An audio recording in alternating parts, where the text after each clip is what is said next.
So today, another day of ESL. I think it's this week and next week the grand finals.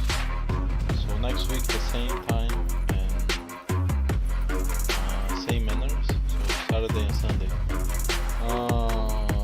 Yesterday, the genders were split among different teams. So each team got a gender, no team got double genders. But today, well, there is a higher likelihood that we'll have one or more teams with multiple genders. Might be interesting to watch. I really like that being versus. I was thinking, who is the best mirror after all? Now we will find out after a 4v4 between Navi and Virtus. And like you know, let's say Navi and Virtus. Navi won. I was excited to see Navi doing really well as they did in the upper brackets. I think they qualifiers, but they pretty much destroyed the yeah, not so much this time. They are doing well, but I was expecting them to be the best, like the Sonics. I'm really glad that TSM, Birdie's TSM, is doing really well. So they are dominating in ESL for NA. Let's see if they can keep the momentum, because probably Sonics will try to respond to that performance and reclaim the top spot again. So finally, we can see some rivalry maybe between TSM and Sonics finally.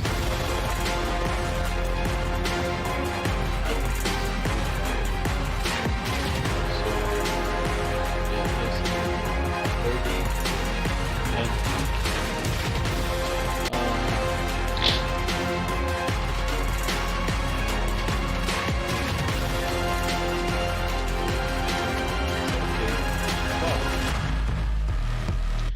don't expect streams for the future. Maybe just tournaments. After ESL, maybe we'll have PCS 5 because I will be doing my book, reading my book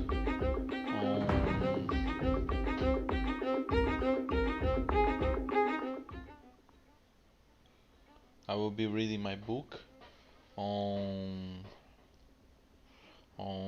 Unity Engine game development, and so far only one chapter. I have 23 more to read, so it might take a while, maybe a month or more. And after that, I have to spend the time actually doing the game. That's the purpose of reading this book. So, when I do something, yeah, I usually do like that. I try to strive for perfection. And if I fail to be perfect, at least I'll be doing something outstanding. So I don't think we should try to do some shit or doing something mediocre. We should try to do something top, something really good. This will increase the odds that we'll get a really good product in the end. That's what I believe. That's what I believe. If we begin with mediocrity in mind, maybe that is a high chance we'll just make shit. So you always think big and try to go as far as you can.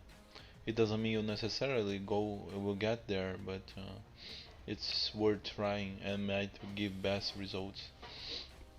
And it's just because when I involve myself in something, my mind becomes totally involved with it and connected with it, so I don't stop thinking about it. So it's hard to split myself into different tasks if they are, because this game development is something that can really consume me. But it's a very simple game. I'm not sure if I can call. Yeah, it's a 2D game, but 2D game. But maybe there are not even sprites in the game. I'm not sure. Like a character that moves, that has scrolling platformer. It's not like that. It is not the type of game I'm doing. It's just button prompts. So like you saw on the training mode when I started practicing throwables with the numbers. Very simple game. So I'll have my game. Hopefully this will help me, and maybe there are others with the same problem as me. So I'll put it on Steam for $1, $3. I haven't decided the value, maybe $3. And I'm thinking this will be MNK Hero 1.0. I'm thinking of the follow-up. So if I manage to do 1.0, the button prompts, I can do the follow-up maybe, I'm not sure. MNK Hero 3D, like Duke Nukem 3D. So MNK Hero actually is an allusion, paying tribute to Guitar Hero because it's sort of similar to Guitar Hero, simpler but similar. And MK Hero 3D, where I will have the character in 3D space, and you can see the throwable flying. Maybe there is a weapon you can shoot. Maybe there is recoil. I'm not sure.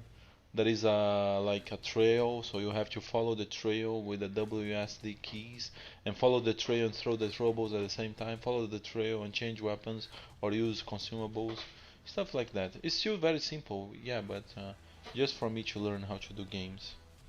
So the idea basically is very simple. Let's do the game for myself, and if others might find it useful, I'll make it available. So maybe others will find it useful as well. And in the past, my dream was to make a game and be bought, have my studio bought by Microsoft. Not anymore. I want my studio to be bought by PUBG Corporation, Crafton. I don't know. Maybe Crafton. I don't know. Like, but yeah, it could be a Crafton studio. So they have several studios, including PUBG Corporation. They could have mine. Maybe 100x Games. I haven't decided on the name of the studio yet, but maybe 100x Games, paying tribute to my great site in the past that made me so happy and so full of depths. uh, so okay, yeah, I think that's it. So maybe I'll play just TDM while I'm doing the book, and I'll be posing my aimbot routine. But I'll try to keep running every day and doing my meals. And maybe I'll play just TDM, 1 hour or maybe around that, and or maybe not. But I think I won't be streaming the TDM. I'll just play myself, and I won't be streaming. So okay, that's it, and I hope you will have a great day today, VSL PUBG Masters. It's definitely exciting. It's definitely exciting. Enjoy it.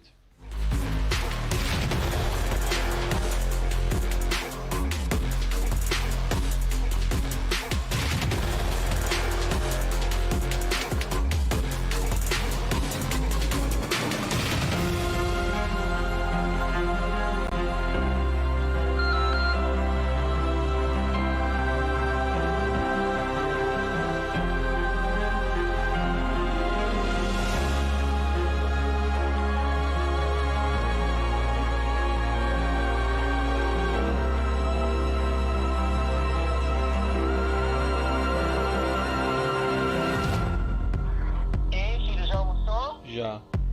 Aí. Ah, é? Achou legal a foto? A próxima vez você vai me chamar pra almoçar com você aí, tá? Então tá, a gente vê. Tava bom, eu gostei, tava bom. Eu botei 3 colheres de chá de sal, mas eu acho que dava pra botar mais sal ainda. Engraçado, né? É, mas aí é assim mesmo que você vai aprendendo, tá? Aham. Porque chega uma hora que você tira a quantidade da comida, você já sabe a quantidade de sal. Aham. É melhor errar pra menos, entendeu? Sim, é, com certeza. Sal, fica saudável.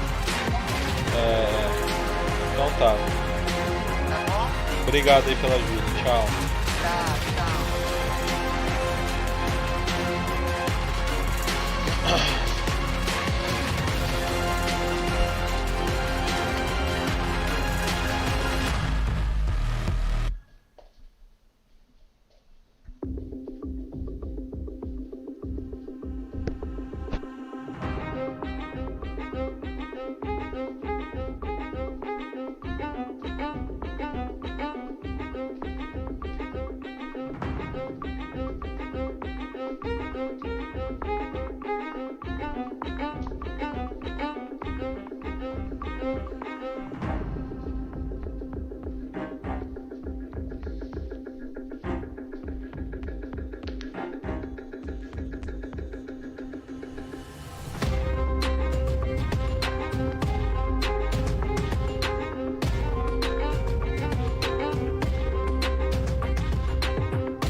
PUBG Masters. Here we go. Drum roll, please. Summer has arrived, Levert's Frogan do, down they go. and the battlegrounds are heating up. Nancy finding one, finding two. Nice shots, finding three. Find it down on the fall. He's just gonna try to hide yellow. The guys are already on the flames. And gonna get it down there. We have more damage. Europe's best fight for supremacy and vital PGC points. Well, there we go. 1 versus 1. Oh. The SLR finds the face.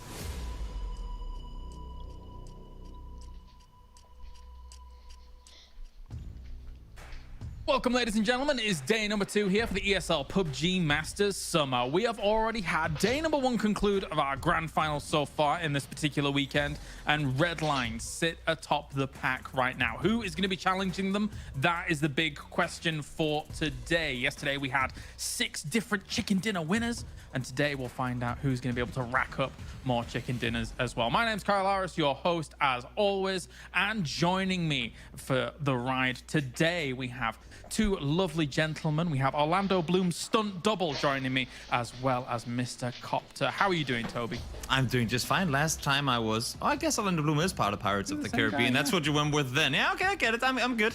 I'm good. Excited to get things going here. It's been a pretty interesting day 1, so looking forward to see what these teams are going to bring at day 2. Fantastic. And Copter, if you were in Pirates of the Caribbean, which character would you choose to be? Would it be David Jones?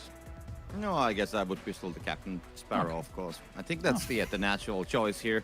I mean, even though I don't have the beard, I know that the other guy has there on the side of me, but I don't have it. Actually, both of you are growing the beard, so I'm just like shaving it off all the time. But anyway, super excited to be here. It's almost like 1.5 weeks from I was doing the upper bracket here, and I kind of like been missing this, but yeah, very excited to be here.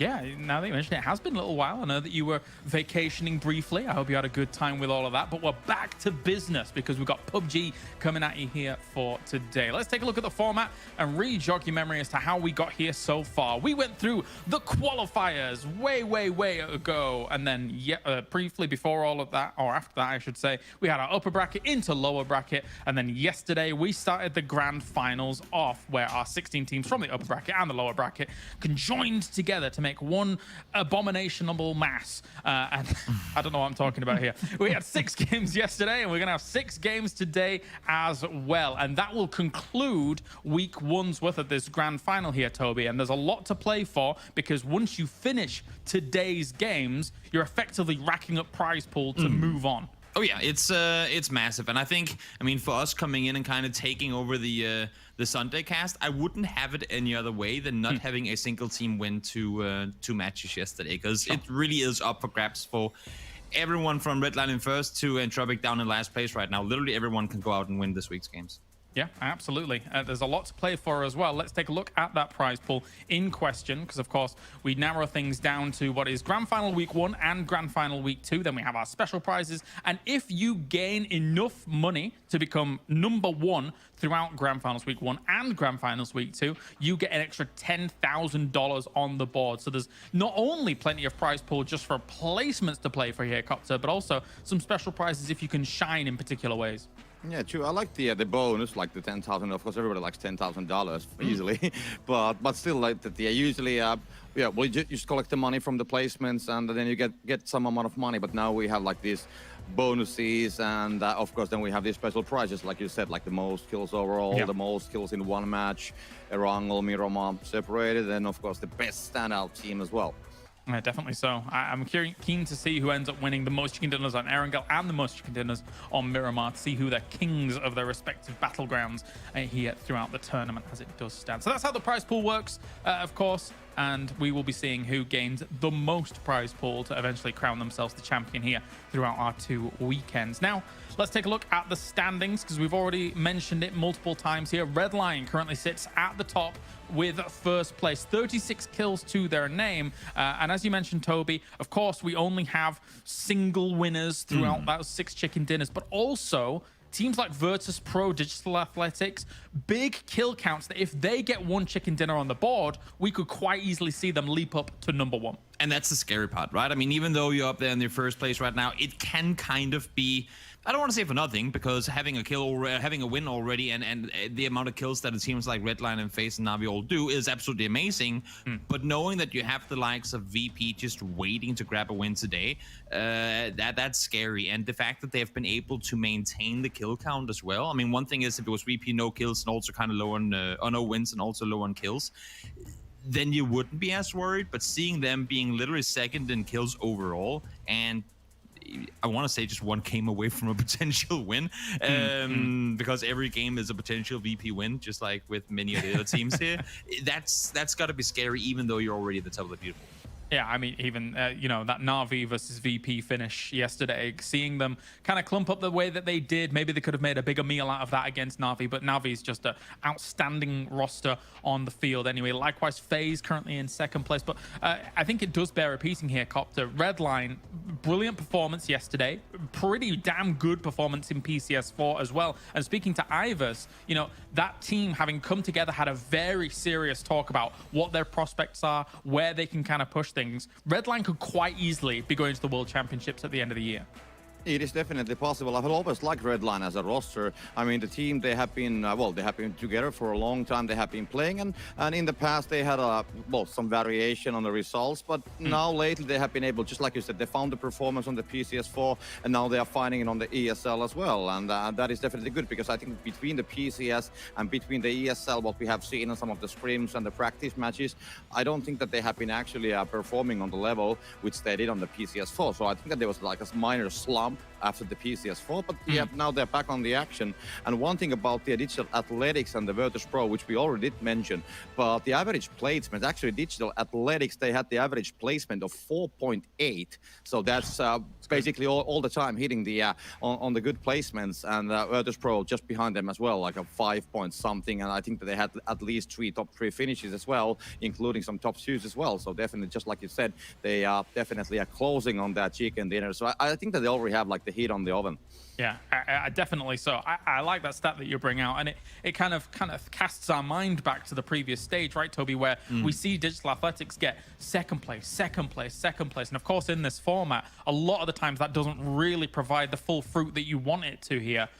But if they can round out some of these games, they wouldn't only be first place; they would be guaranteed first place if they get themselves a few chicken dinners here and there. And we've seen them play. I mean, and that's one of the things that scare me the most, because not only are they, of course, all individually very, very capable players, but we've seen them play. And actually, I want to say the one thing that separates them and Virtus Pro is the fact that VP are just better at closing out games in the end game. But I think a lot of that also comes down to VP having played as one four-man team for way longer than this barely even formed DA roster, right? Yeah. So the fact that they make late game this much already under a new roster with a new lineup, and the fact that they already have those comms in, like the communication, the rotations, everything on point to such an extent that they can play up against everyone else in the server. Give them like a month, even, I mean, give them till today. We might see them go out and grab multiple wins in one day. They are a very scary team already, and we knew they have the potential, they have the players, but can they do it once you kind of put all the stars in one room? Can they actually make things work? And I think we're very close to seeing DA having found the way to do things, which would include them getting the wins in, because kills, they're already there.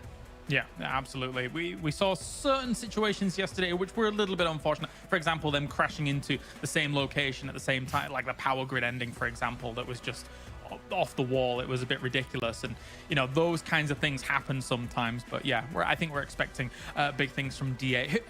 Copter, who else are you expecting to maybe come out today looking strong? Do you have your eyes in particular on anybody moving into today? It's a hard one. I mean, of course, I have a lot of hopes for multiple teams, but who's actually going to make that? That's a tough call to make. But yeah, if I could choose one team, I would definitely pick up Entropic.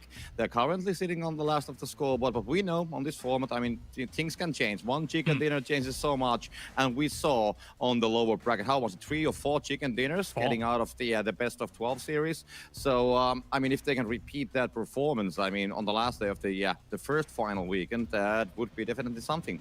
Yeah, absolutely. I would love to see it. I've specifically, once again, worn my slightly kind of Entropic colors, because 5 kills yesterday, I don't think really represented them very well, Toby. I think that they are we've seen it. They're far more capable than that. It just must have been a haphazardly rough day, I think. I mean, it's sometimes you get everything going, you get those full wins, and what was it, 70, 75, 76 kills in the lower bracket qualify going through first.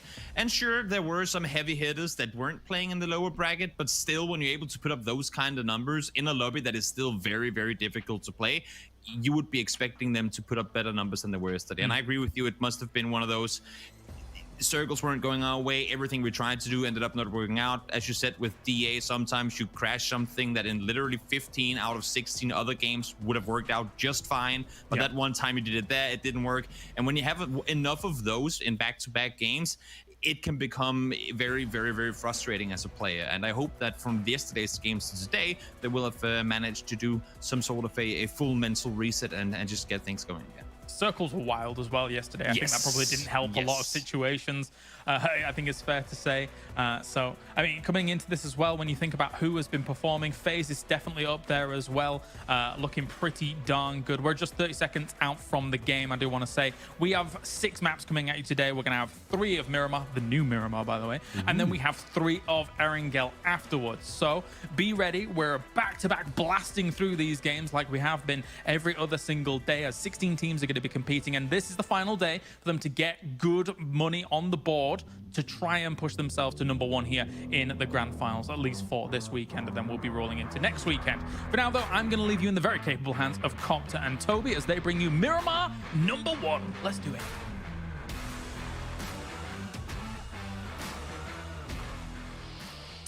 Let's do it indeed. Here we have the plane, so we can see coming from the south, heading towards La Cobreria. So it's a pretty decent plane.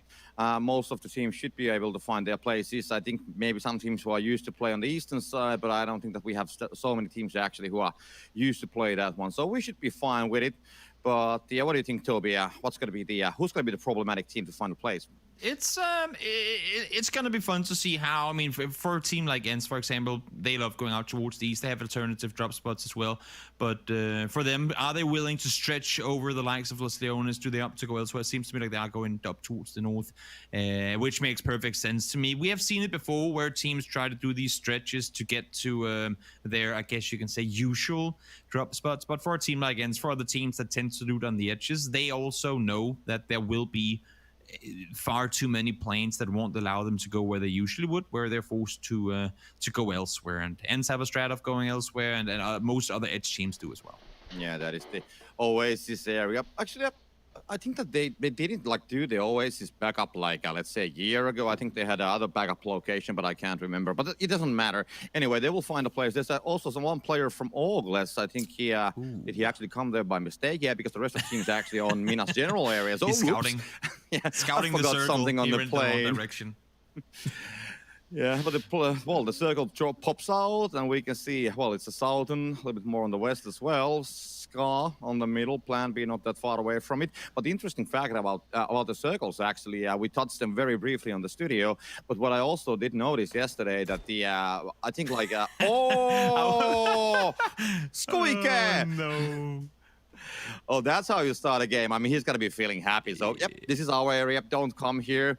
And probably he was like AFK because the 3 guys are here. He didn't move at all. But I'm still getting 3 shots away from Mini. I'm gonna drop the guy. And you don't find these shots usually on the broadcast. Nope, very rare that actually people drop directly from the air. Yeah, it was unfortunate. I was actually going to ask you, I mean, now Squeaky kind of answered the question for me, but I was going to ask you if you think Squeaky is rude enough to shoot the guy that he sees slowly fall down to the ground. Like people go, you know what, if it was me, I would want to be alive here. I'm going to back off. I'm going to let him stay alive for now, and then if he starts running around, then I'll shoot him. But no, Squeaky ain't got time for that. They got to loot. They got to, I mean, to be honest, a pretty damn long way to go to the circle, so it makes sense that you bring that 1 extra kill in the back, and then you get ready to go as fast as possible. Yeah, that is actually a topic that I was gonna say about the Squeaky shot towards the Honor on the sky. But what happened actually yesterday on the circles, I noticed that I think at least 4 out of 6, maybe even 5 out of 6 matches were won when the circle didn't come for them. So the winning strategy seems to be yesterday that people, they rotate a long way on the edge of the zone, find a area where isn't that many teams. That is not the pressure point of the circle. And then, of course, if you get a shift towards that location, then you can actually find a nice edge area on that one. And I think that actually happened like multiple times yesterday as well. See, look, Rooks getting going. Redline, of course, currently in first place. They want to be able to maintain that. And I mean, Copter, to be honest, for Redline, we complimented them saying they've been playing well lately, but are they? Do you think they're going to be able to bring it home through today, coming into day 2 here in first place? And are they going to be able to maintain that 6 games from now? Well, I mean, I don't have my my crystal ball here, but yeah, I mean, why not? I mean, we have seen them on the past. I think that on the PCS4, and of course, I don't want to jinx anything out, but I said to myself that, I mean, yes, they had a good day, but can they actually keep their performance? Because we see that happening often, that people are, you know, those teams, they're not holding the same level of performance. They don't carry it on the next day or the third day, depending on the stage. But I think Redline actually has been pretty good on that one, so they're handling the pressure. So, I mean, I'm definitely not going to rule them out. I think that they're one of the favorites still, at least on my books. So if they can just keep that on, get, well, at least one more chicken dinner and be like the aggressive party getting the kills as well, why not? One of the big things to me is like it comes down to play style and how teams usually play compared to how do that sometimes change when they get ahead. Like when you're starting a tournament, whichever like kind of part of the tournament it is, everyone's at 0 points. You just go with your usual play style, whether that be aggressive or center or edge, whatever it may be. But then sometimes you see a team that, oh wait, now we're starting the day in first place. Now we got to be extra careful. Therefore, if we're an aggressive team, we're going to play more passive. Or if we're a passive team, you know, like teams sometimes change up their play style when they get ahead. And for a team like Red Light now, I would be worried for them if that's what they, whoops, where did the bike go? There you go. They didn't go to the air. No, but I would be worried for like for them to change things up. I hope that they're just gonna stick to what they did yesterday, because clearly, as you saw as well, it worked out for them. Yeah. Well, meanwhile, we have some teams that actually are getting to the middle of the circle, because Blaze actually coming here on the wall right next to Mutiny.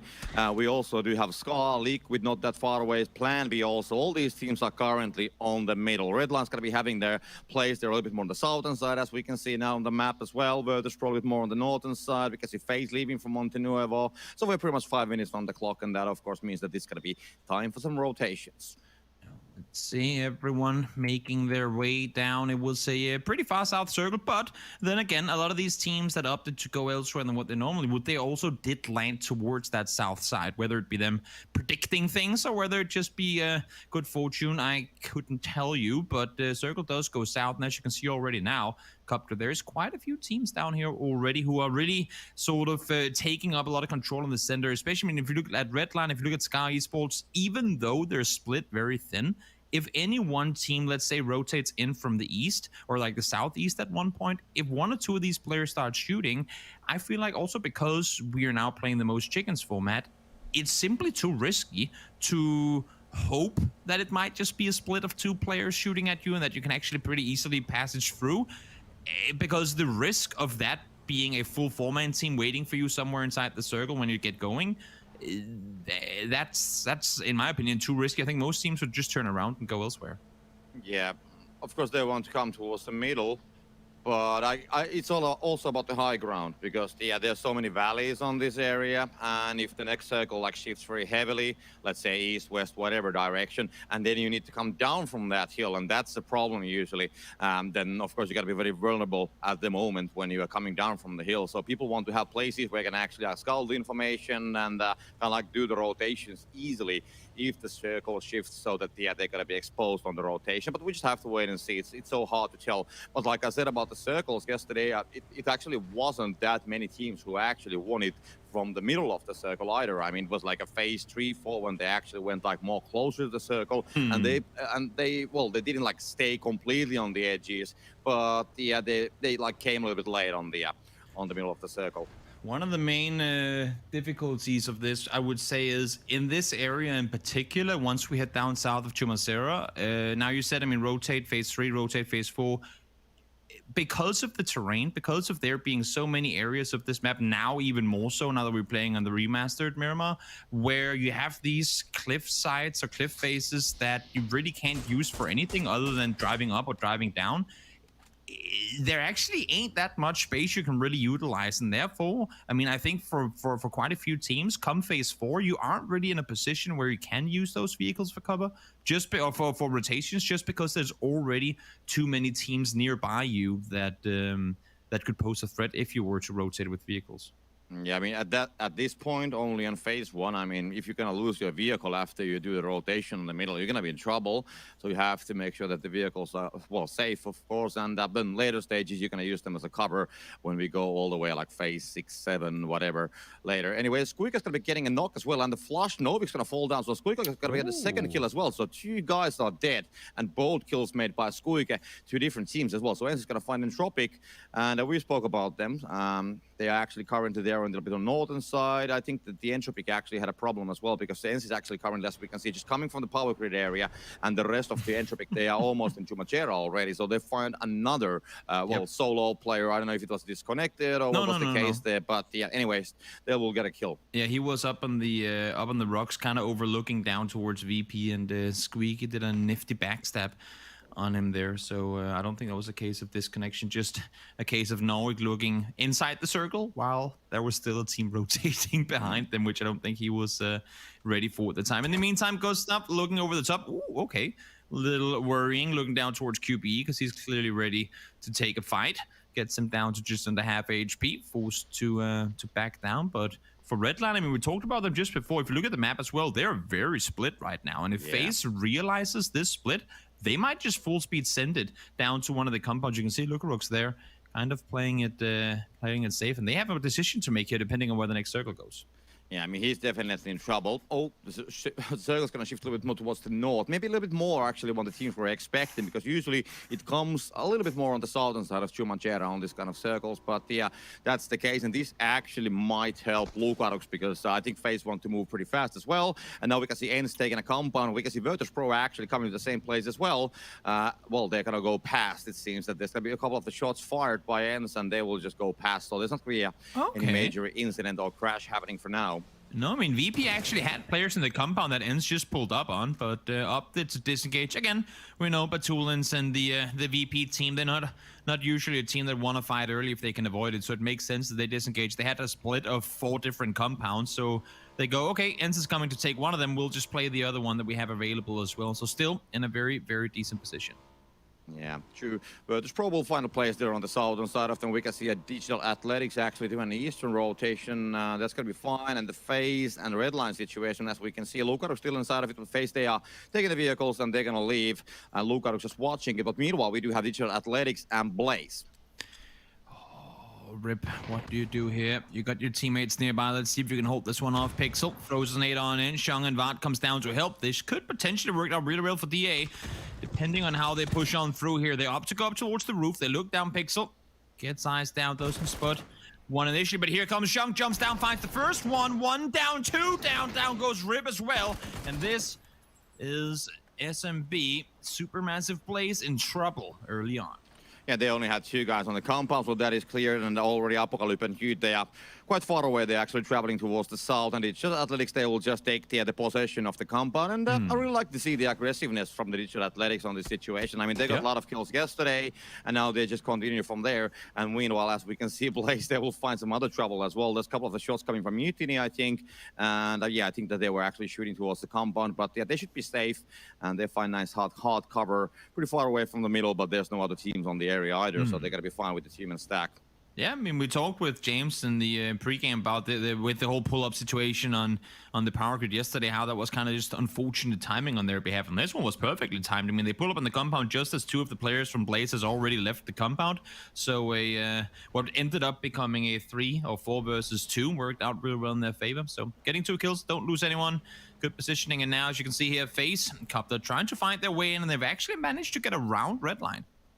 Yeah, I mean, they actually might put a shop on that hill where we can see fast phase currently stopping, because they have a lot of visibility, and they are, as we saw earlier, Redline, they are so heavily split across that they might spot some, let's say, single players moving with the vehicles. We can see fast phase already spotting one of them. Now we're going to be following Digital Athletics though, but yeah, it seems that they have moved a little bit more towards end, so we can see TX, Rustamar, and Digori on the compound, and Skuiga scouting the information on the northern side. So Jempty, goes here, and I've got to be trying to find something. But yeah, it seems that he's not founding any players from that area, just making some sound.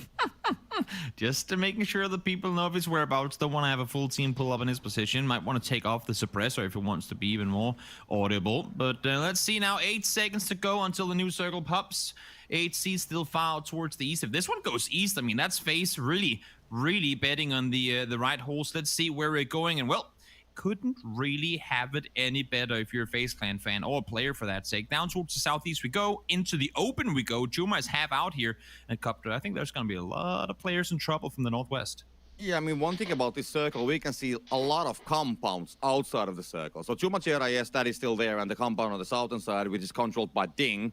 And then red line area, there's a couple of the buildings. But then if you look at the other areas, we have Mutiny taking one place, then we have the Church of Chumachera taken by Plan B. All this, they are controlling the warehouse. But we have like about 7 teams without the place, and there isn't that many compounds, so they will have to find some other places from the hills, because he actually James also getting a flush as well from Hawkeye. So Entropic, they're down to 2 players as well, so both Blaze and Entropic, they're down to 2. I think it's pretty safe to say crashes will be made in this circle. It's simply unavoidable. As you said, I mean, there really isn't enough positions you can play that are at least somewhat viable that would allow for the 5 or 6 different teams that are trying to make their way in right now to find a place to play from. So let's see. Liquid, one of the 2 teams in a position where they kind of have to hold off other teams. You can see DA as well. They were rotating up towards the north. Now the circle goes south. Now they have to find a new approach. And well, they killed 2 from place before. Now they might be able to find 2 more. Yeah, I mean, this scares me. I mean, we have Entropic here with the human stack. We had Blaze right next to Digital Athletics. So these human stacks, they are actually in a big trouble currently. But also we have some action starting off with Navi and Team Liquid as well. Clip is going to fall down, so Alia will get a knock at least. And they Navi having a 2-2 split actually on the southern side of them. So we'll see how far that's going to go. But the camera takes us back to the Digital Athletics and the Blaze situation. The funny fact is that the Digital Athletics, they took the 2 guys away. Blaze ran away, and now the Digital Athletics will find them for the second time as well, and they definitely seems to be jumping on this situation. So we can see DA kind of like forming their troops on top of the hills, Hugh loading the nade. Let's see what's going to be happening, but I think there's definitely going to be an engagement, and there we go. Here comes the push. Nade was already in hand of Hugh. He's thrown one outside. These buildings have become more difficult to shoot through as some of the windows have been blocked. So now let's see Gemzy pushes and pushes upstairs. Didn't see Hugh downstairs. He is going to be traded in return though, fortunately, and flushed as well. So Pixel is down for now. You can see Apocalypse as he goes for the fight, has to back off. Shunk, solid damage coming in. Apocalypse down to low HP, attacks him once, but does go down in the end. So that's DA finding all of the Blaze players, and also, I guess, equally importantly, Copter, a spot to play from in the circle. Yeah, definitely. They will get a hard cover, and of course, one team is completely away as well. So they will just get the remaining 2 kills, which they missed on the. Well, they didn't really miss them on the first fight, but still, they got the whole team down. So they kind of like collected all the colors from the cards, more or less. Skate at the same time, right next to Liquid, ends on the backside of them as well. So 3 teams are actually on this northwestern side. We can see a Skate. They have spotted Skuika, for example. Rustamar, Kicks, and Igor. They are climbing up on the hill at the same time as Liquid. They seems to be having a situation with 2 teams. So let's see if this third party fight is how it's going to go down. The circle's going to be popping at the same time as well, so it will have to move. But definitely, I mean, Ends and Skater, we can see Question Mark actually shooting from the distance as well. So Nuke is going to fall down. Oh, Rusted Mountain finds one. Liquid cold in a finished sandwich here, and they do not want to be part of it. At least I wouldn't want to be if I was them. Clips trying to get some sort of opportunity to run off here, realizing they have opponents on 2 sides, and also actually Navi peeking over from that south side as well. Issue is now, Copter, while they're fighting each other, a whole other opponent comes into the picture, and that's the circle in just about 20 seconds. They will have to go, and honestly, I don't see any of these 3 teams getting out of here alive. Yeah, it is a problem, definitely, because they will have to move, but also they are like losing a lot of information. They are losing time. They don't get the places. So it's somebody's got to get away from here. I think one out of the 3 teams are going to get away. But when they get to the circle, they have a very few amount of information, because the Clip actually reversing with the Murado and the Liquid, they just want to leave. They just want to leave. There's a lot of things actually happening. Skate also leaving from the situation. They're rotating on the southern side, so a lot of decisions are made, and I think it's the right call because everybody wants to get the chicken dinner. They want to get the chicken dinner, and you cannot do it when you're dead. But talking about dead, we have Fridge, Pierre, and Kurexi taken down as well. So both human squads, Blaze and Entropic, they will finally go down to 0, and they are gone. So 14 teams alive. Yep, solid position for Ding to be able to take there. Now, again, an area that's been changed a little bit. This used to be a hill you could send your vehicle full speed up, and now not quite the case anymore. Trying to wrap underneath, but it does also make it more, I guess, possible to wrap underneath the compound with fear of being shot from above. And actually, as you can see here, it might even be possible to play from down below more than it used to be before. And Liquid, at least, going to try and see if that's going to be an option for them. Plan B, not really opting to aggress outside. In the meantime, now, VP and ends the team that rotated last away from that compound, that fight, have to go in late. And oh my lord, Batulin, solid double headshot comes in. Diggory goes down.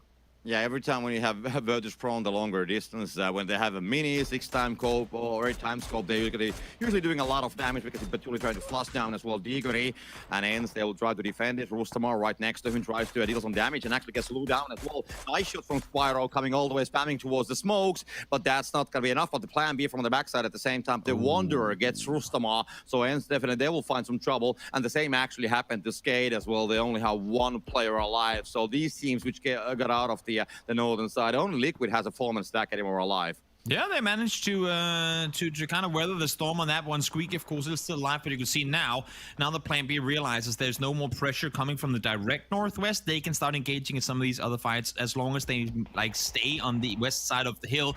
Ends will fall. Squeaky goes down. They managed to get a couple of kills, but that's going to be it for them. 14th place is where they go. And VP now looking for some of the players over on the other side from Oaklis. All of them have to move in just about 50 seconds. And oh my, is this Liquid pushing into the compound? I think it is. I mean, they got to do something about it because their plan B, they are controlling it. Also at the same time on the south, because your red line and face, they are building something. But now we do have the Na'Vi. They are actually moving inside towards a question mark. And let's see what's going to happen there. Melman, oh my God, he handles it perfectly. Yeah, there we go. Sikora finds him down and gets the floods as well. I mean, he's going to be the last guy from Skate, but he was ready for that. And the vehicle just popped right in front of him. And Na'Vi, they have 3 players on the northern side of Sikora, so he pretty much should be a dead guy pretty soon. But yeah, here we go with the Liquid and the Plan B situation on the Church of Chumacera. This is actually not the worst position for Liquid to be in. I mean, of course, you don't want to be too alive at this point in the game, but they're inside the circle on this side. So if are they actually pushing in? Okay, they might be pushing further. I thought they might just want to wait it out and force Plan B to push them instead. In the meantime, while the Church is occupied with combat, VP realizes that this is their chance to push forward. Now let's see Archie's solid position way up top here. Is he white? He might be. I'm not sure if he was completely flashed there, but Wonder up finds one. James goes down as well to both. 2 Wanderers. Solid double comes through, and that's Liquid down and out. Smart little crossfire they set up there.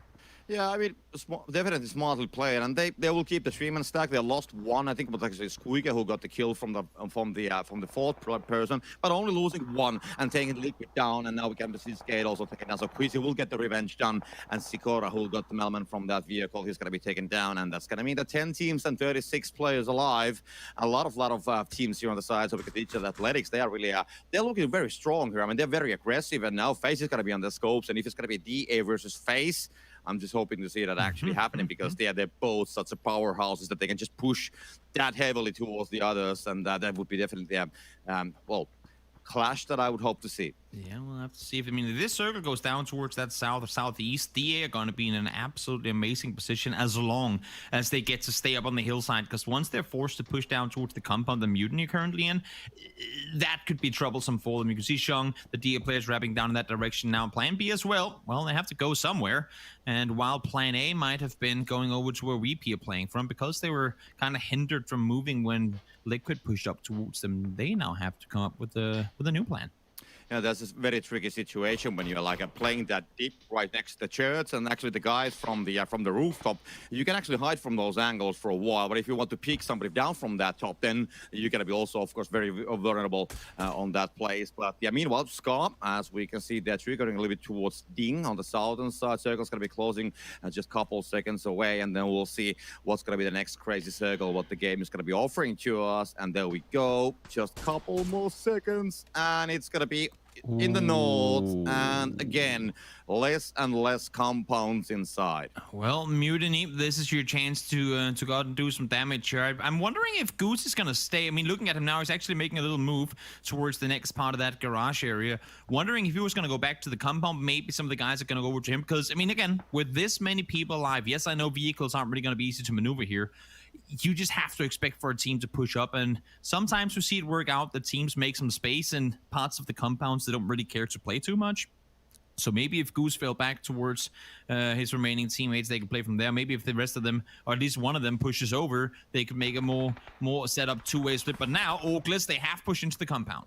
Yeah, VP at the same time making some moves. Orkless, they're defending. It's Valerius, Yusik, they are here, but Nintendo's gonna fall down. Leia's gonna be having that corner. There we go, another spray happening at the same time as well. X-Lion gets Leia, so it's gonna be traded for now, and they will still keep those three guys at somehow barely alive, but there's still more players from Mutiny outside, and of course they want to retake this building. We can see Getpo with a nade. That's gonna be actually a pretty good one, but there's gonna be already one player from the backside of the building coming out inside as well. The tooling gets Archie at the same time, so Virtus Pro, they have found something more utilities from Orkless towards Mutiny, and then the loss gonna be boosting a little bit, and there we go. The angle, Goose here finds the angle. Tenderlaw's gonna fall down, and X-Lion and Getpo, they will need to defend. A perfect angle, get the job done. No, Granula gets one. X-Lion gets Goose here, and there we go. Orkless, they will fall down. Mutiny, they will keep the compound for now, but DA is right there on the side of it on the southern side. Exactly, that's what I was just going to say. Collateral damage comes through, damage done on both sides, and DA looking right now to try and see if they can punish them forward. They found two, just Juxix and Granula left alive alone, and it seems to me like DA knows exactly where they are. Sky Esports in the meantime torn apart by both Plan B and Ding. They will fall in 9th place, and now Granula trying to crawl back to his teammate. Not gonna happen. Juxix looking for the entirety of DA, and I'm a little worried for him here, not gonna lie. Yeah, I mean, there's multiple players, of course, coming for him, and they know the building as well. They know the room where he's hiding currently. That's the only place where he can actually be. They will get the flush down, and now Yusik needs to come up with something. But meanwhile, FaZe and Redline, they will take the offensive. And the shot from Lugarux. Ivas gets Gusto. Gusto gets QB. And the spray from Ivas. There we go. He's going to finish up the job. And that's FaZe Clan gone. That's a solid hold from Redline there. In the meantime, Ding Plan B, they had to take this fight at some point. And seems to me like Ding are the ones to prevail. Does VP do anything to punish on this? I think they do. Watch out, Lou. There's a wild Bronco coming your way. Oh, that nade could be golden. That nade could be absolutely perfect. Damage is done. Senya down to under half HP. We'll have to try and see if he can kind of weather this, and it's not going to happen. More nades come through, and the double knock comes in as well. Just one left alive. That's Priel, all on his own. Flash straight on him now as well. He's going to be blind for at least a little bit more, and that's going to be enough time for him to go down. So VP completely butchering Ding, finding their 9th kill. Unfortunately, they do lose Perfectix, but solid amount of kills, and now a decent spot in the circle as well. Yeah, and one more top 5 result already, top 4 already. I mean, they got a lot of good results. Yesterday, they didn't get the chicken dinner, and we know that they have a lot of kills, 43 actually. So if they will get a chicken dinner, they will be actually topping the scoreboard most probably. But of course, Redline, they're looking for the 2nd chicken dinner as well. They have 5 kills. Nailup's going to be revived most probably, so they can actually continue as a foreman stack. QB has spotted Na'Vi. There we go. Aliyah needs to be doing some Kian Reeve moves to dodge the bullets, which should be coming from QB. But no, that's not going to happen because the he's just going to put some smokes there and doesn't really want to move yet towards that location. I like how DA has maneuvered their way through this one. They've had to fight on multiple occasions, and now they get to kind of slow it down just for a little while. Gem team looking for some of the red line players over the edge of the circle. If they can get 1 or maybe even 2 down, that's going to make their potential wrap on the west side so much more doable. Nailup is going to be the one to fall. With the help of Aliyah, Jemty does find the flush. More shots being fired. Can't quite find the damage needed in order to get that 1 knock there. But again, should they want to wrap on the west over towards Na'Vi at any point in this game, the more damage they can do to Redline here, the better off they'd be. Yeah, they knew it's going to be a risky push. That's why they wanted to do it at the same time. I think that they'll already guess that they're going to lose at least 1 player on that move because DA and Na'Vi both are just controlling that area. And all the actions happening here at the south and Virtus Pro, they're